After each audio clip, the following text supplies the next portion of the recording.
Hey guys, look what I got.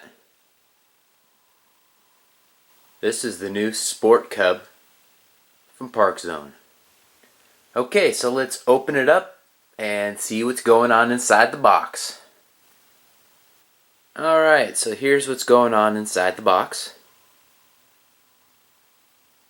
First thing that I really notice here is that the wing is separated, which explains why the box is so small for a plane that has a pretty big wingspan. We're talking 51 inches, as you can see right there. 51 inches. We also notice that there's a nice red, black, and white trim scheme on this. One of the other things that we notice is that it's packaged nice and tightly. Everything looks to be in good shape, at least on initial inspection. So let's take the stuff outside the box and give it a better inspection. Alright guys, this is an overview of all the parts and pieces outside of the box. Up first, and appropriately so, is the fuse. So here's a look at the fuse of this plane. A little closer look. Got your cheater holes there.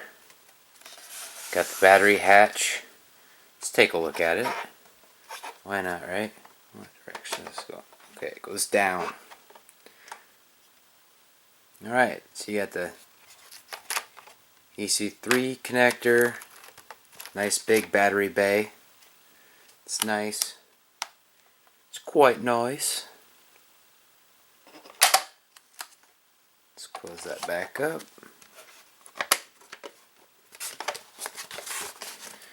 Now, looks like there's a nice spot there to put the receiver. I quite like that. Got your servos there, servo wires.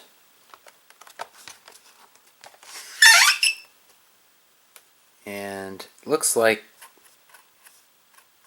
the red is a little pinkish coming through the monitor because of the lighting in here. But this does have a nice rich red color. It's going to look really cool outside, so I can't wait to show the maiden flight to you guys in video. And now we're going to take a closer look at the main wing section. So here's one half, the prettier half. I like this graphic, looks pretty cool, of the main wing.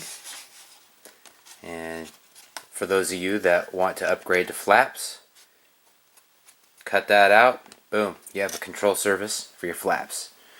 Then you're going to have to add the servo somewhere. I'm not sure where. I really don't care. I'm not going to use flaps. I don't use flaps on my Corsair or anything else other than my brand new Mustang, which came with them. So I'm used to landing planes without flaps. Here's the servo, controls the aileron. Same thing back there. And so you've got some grooves here, nice scale grooves. Also got a little indentation there for that adhesive that glues on those current generators or whatever you want to call them. I know someone's going to comment and tell me what they are, and that's okay. Please comment and let me know. I can't remember what they're called right now, and please go ahead and comment. Here we have the rudder, nicely marked here. And here is a nice look at the wheels. They're bigger than I thought they'd be. And yes, that's what she said. Alright guys, so these are the float brackets, which you can purchase the floats secondarily. They're the exact same ones you can use on your Hobby Zone Super Cub. Alright guys, this is the mounting bracket, as well as some other items that can help assemble this Sport Cub from Parkzone. Here's the horizontal stabilizer, and as you can see, there is a piece of carbon fiber to hopefully give it some strength. There's also some plastic pieces around the edges to prevent warping, creasing, all those things that can happen. So in this package, you've got the rod, if you will, that will connect the main wing, as you can see there in the background, together. Those are two pieces. This helps join it, just a lot like the Parkzone Wildcat, which was discontinued, and I hope they bring it back in some shape or form or another. And you've also got the, I'm not even sure what you call these things, but the extra wing supports, the struts maybe is what it's called. So you can see there, those little dealy boppers coming down. That's what those are. And there's some adhesive strips in there as well. As well as these things. And from what I understand, those help create a little more air to give you a little more control over the control surfaces, because sometimes these babies tip stall on takeoff and landing, and that helps reduce that.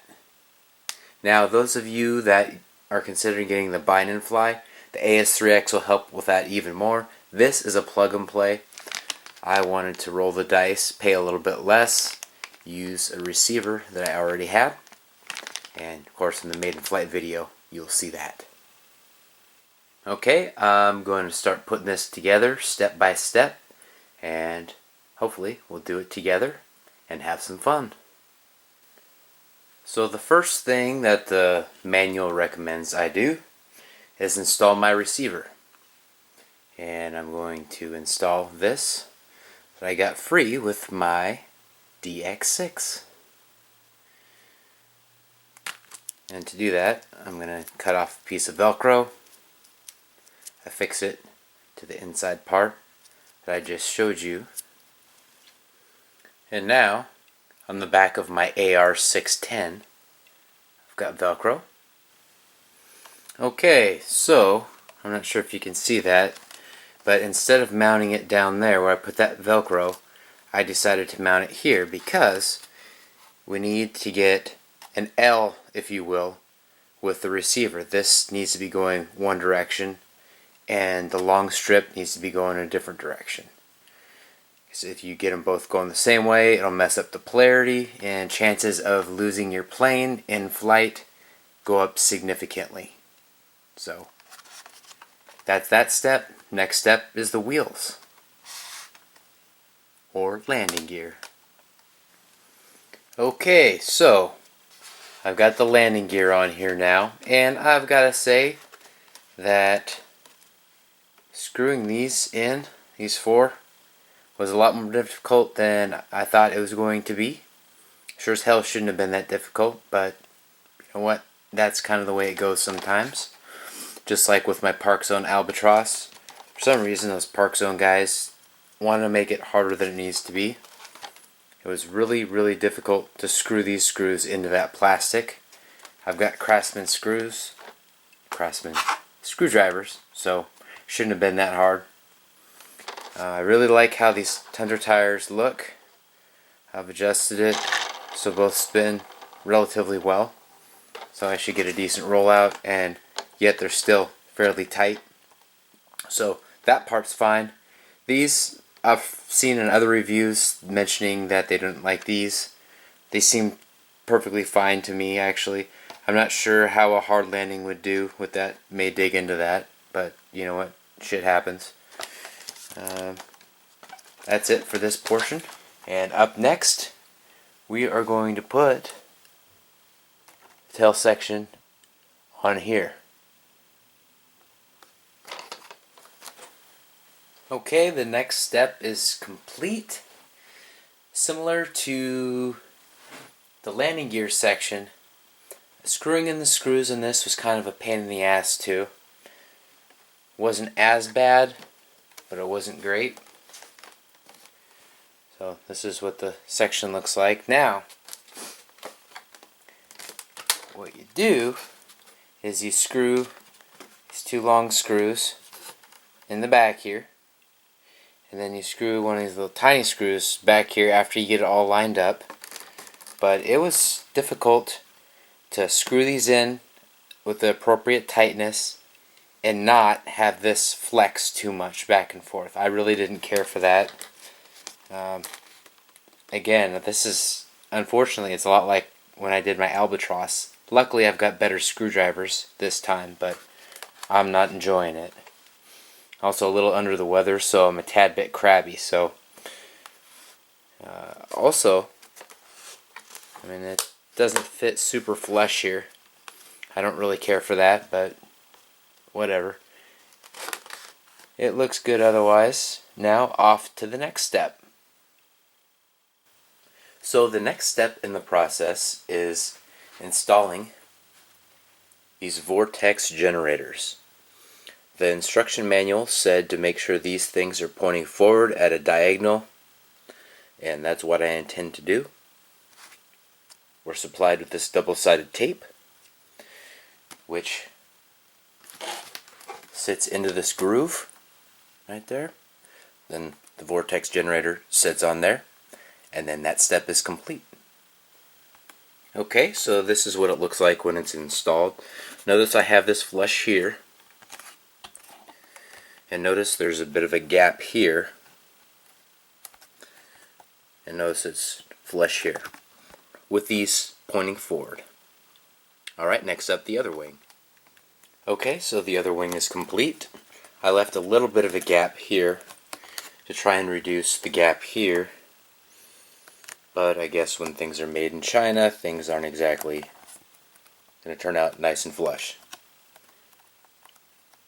In the operation of the airplane shouldn't matter much, but from the standpoint of someone that appreciates Horizon Hobbies quality or previous quality, I don't really care for that too much. Alright, next up, the main wing installation on top of the fuse.